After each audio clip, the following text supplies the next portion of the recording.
যে কোনো মুহূর্তে যে কোনো কিছু ঘটতে পারে। ও মা মা মা মা মা মা, এই রাস্তার অবস্থা খুবই খারাপ, এখানে ব্যালেন্স হারাই যাচ্ছে।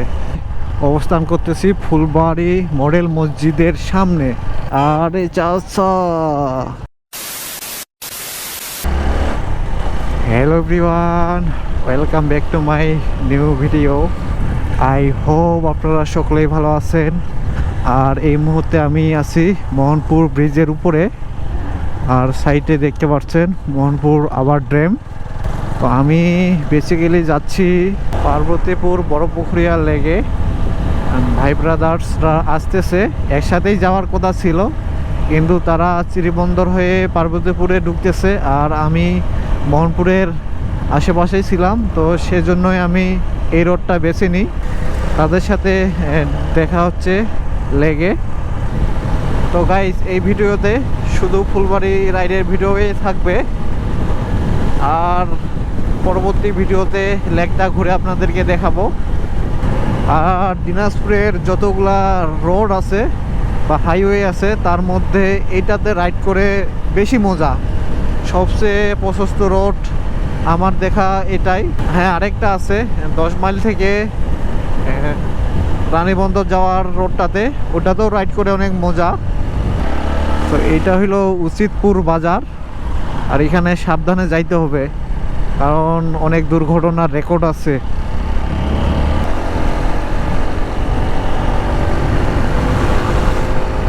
তো এই রাস্তাটাতে অনেকদিন পর রাইড করতেছি, আর এই যে রাস্তাটা একটু কেমন জানি হয়ে গেছে, এই জায়গাটায় দাবে গেছে, তো একটু স্লো যেতে হবে, মানে ঢেউ মারা হয়ে গেছে বসে যাওয়ার কারণে।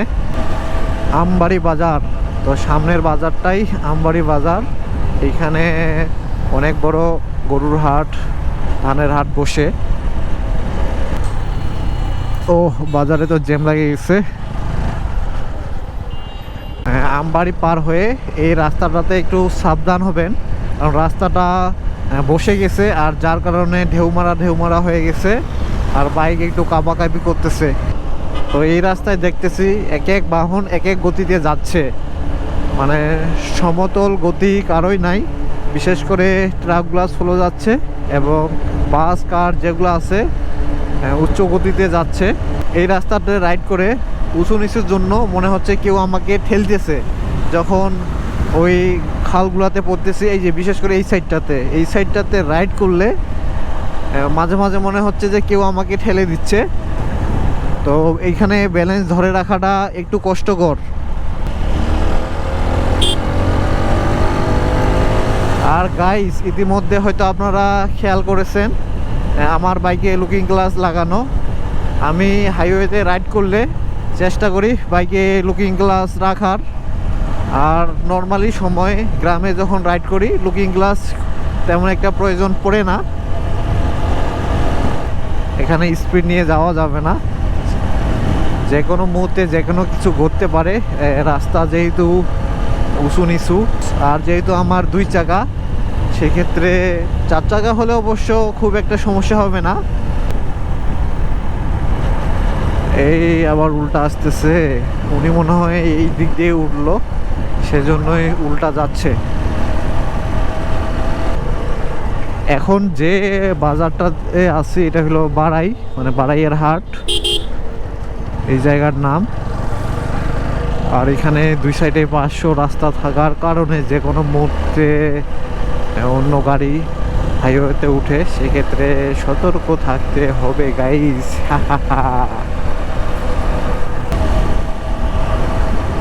ও মা মা মা মা মা মা, গাইস এই রাস্তার অবস্থা খুবই খারাপ, মানে এখানে ব্যালেন্স হারাই যাচ্ছে। তো কি করা যায়, আর আমি তো নিজে কনফিউজ যে কোন সাইডটা দিয়ে রাইড করি। একটু আগে আমার ব্যালেন্স হারাই যাইতে ধরছিল, ও এই যে এই সাইডটাই নিই, বাসে নিই, এটা ভালো আছে। এখন আপনারা ফির বলতে পারেন যে ফরবি এই জন্য আপনার ব্যালেন্স কন্ট্রোলিং কম, এই জন্য ব্যালেন্স হারাই যাচ্ছিল। বিষয়টা কিন্তু আসলে তা না। বিষয়টা হলো মানে রাস্তাটা খারাপ, সেজন্য ব্যালেন্স একটু হারাই যেতে ধরছিল। তো এই মুহূর্তে চলে এলাম রাঙ্গামাটি বাজারে। আর রাঙ্গামাটি বাজার পার হয়েই ফুলবাড়ি। এক সময় আমি ফুলবাড়ি সরকারি কলেজে পড়তাম, তো তখন আমাকে এই রাস্তা দিয়ে যাওয়া আসা করতে হইতো দিনাজপুর টু ফুলবাড়ি। ওইখানে 1 বছর ছিলাম। তো 1 বছর এই রাস্তাটা দিয়ে অনেক যাওয়া আসা করছি। তখন রাস্তাটা কিন্তু এরকম প্রশস্ত ছিল না, আর রাস্তার কাজ চলতেছিল। ওই সময়টা খুব প্যারার মধ্যে চলাচল করতে হয়েছে। পিছনে গাড়িটাকে সাইড দিয়ে দিই, যাও।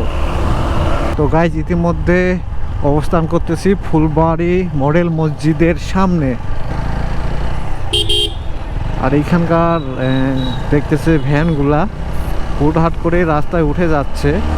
মানে তারা কি এইভাবেই চলাফেরা করে, আই ডোন্ট নো।